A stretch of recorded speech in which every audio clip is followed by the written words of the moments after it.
What I want to let y'all know today is there is a light at the end of the dark tunnel. Trust me, there's a light.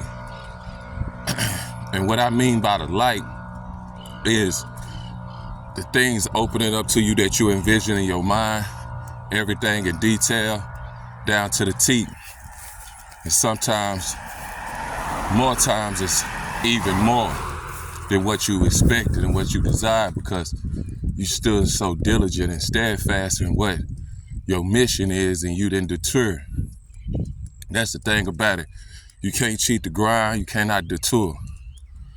You cannot waver in your purpose. You may sometime go through a phase of, man, is this what I'm supposed to be doing? Because it's not the desired outcome but that you want, or the desired experience, because the outcome is when we reach our destination. So it's just the desired experience of what we think we should be going through, and in a form of fashion of how we should be going through it. We just have to get through it. We just have to know that there is the greatness in us that we are chasing after, the dream, the life that we really want in our hearts and in our minds. We have to keep chasing that. We have to keep going forward to that and doing everything it is to make it possible. Like, for instance, when you first got on that bike, did you know how to ride that bike? Give you a little second to answer. When you first got on the bike, did you know how to ride the bike? No, you didn't, right? Nobody did. Somebody got on there and knew the concept, but far as knowing the knowledge of having and knowing the bike and knowing how to ride the bike, you didn't. Because you didn't go through the experience. So in life, you have to go through the experience to be able to tell a story and tell a tale. You cannot just be reading. Reading is just precept upon precept, exchanging, comparing notes and exchanging knowledge. But when it comes down to experience, that's life-changing. It's groundbreaking. Somebody's knowledge that you pick up is somebody's experience. And somebody needs a knowledge from your experience too. Tell your story, tell your tale.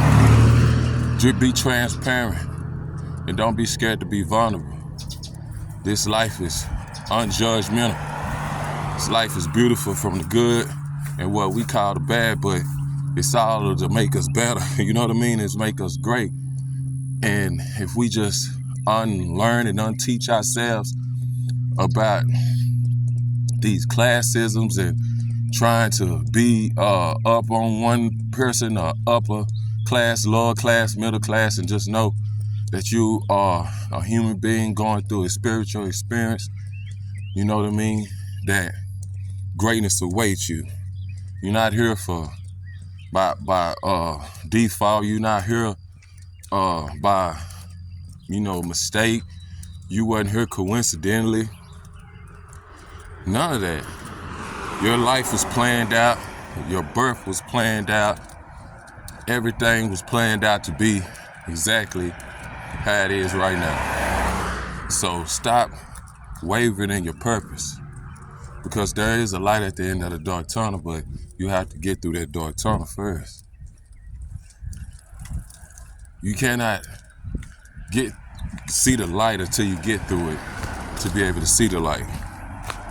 You cannot get a sip of water from a cup that's on the cabinet if you don't reach to grab it from the cabinet first. You have to be diligent. You have to be proactive. You have to be, the one that's initiative type person. You have to take initiative. You know what I'm saying? Initiator, someone that sees something that needs to be done and count the cost of can they do it or not, and just know once you set your mind on it, that you can do it. Be one of them people that know your abilities, that spend time with yourself and know how strong you are, and know what type of person you are, and what, the spot that you are destined for, and what you can do, your qualities, and the jobs that you can take on instead of guessing. So you have to do this unlearning, reteaching stuff. You have to motivate yourself when you don't feel motivated and push yourself to know you're not here by mistake. You're here for a reason. You're here for a particular purpose. And it's something in this life that you can do in a way that you can do it, that nobody else can do it like you. That's what makes all of us unique. But I'm talking to you, that's what makes you unique in your life. It's not about nobody else. It's not about you. It's not about your family. It's not about your brothers, your sisters, your mom, your dad, your kids. And I mean, your kids is, put your kids where you need to put them, love them, you know what I'm saying, and show them how to believe in themselves. But first, you got to do it. First, you have to be bold enough to go out on faith and to know, hey, man, I'm here for a reason. And I'm somebody, and I'm going to stake my flag somewhere in this land. Somewhere in this land, you have to state your flag. You have to put your flag in a proper place that is going to represent you. Like they say, don't go nowhere where you just tolerate it. Go where you celebrate it. You cannot be celebrated no better than the house that you make, than the house that you create, the house that you buy, the house you build from scratch. So a prophet is welcome in his own home. Those are the ones that stir up their treasures in the right place. Stop trying to be what the world tells you you should be. Get away from this classism and this structural way of thinking, because it's not your dream. It was somebody else that placed it on you. But your vision has to come from you and your heart. And the things that you dreamed about when you was a baby, when you was a kid, that you really wanted, you can still have those things, and it's not too late. But you have to get through the experience. You have to go through the experience to be able to tell the tale, to be a pro at what you do. So when people ask you questions and you teaching, you can speak from what experience. You read a book just for, clarification or, confirmation or direction, because we all are creatures of habit and pattern. So that's the thing, that you can follow a certain person's pattern in a way that you can be successful. But you have to be yourself.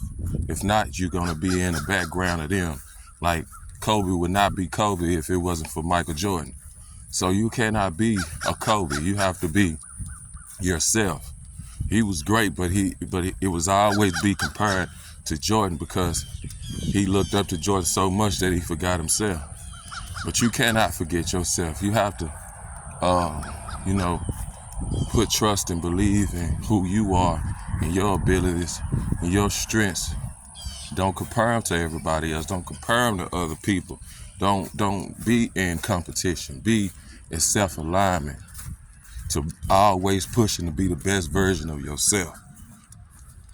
So unveil your mind from this negativity that they push on us, because you have a dream, you have a vision, and you're here for a purpose. You're here designed for a reason.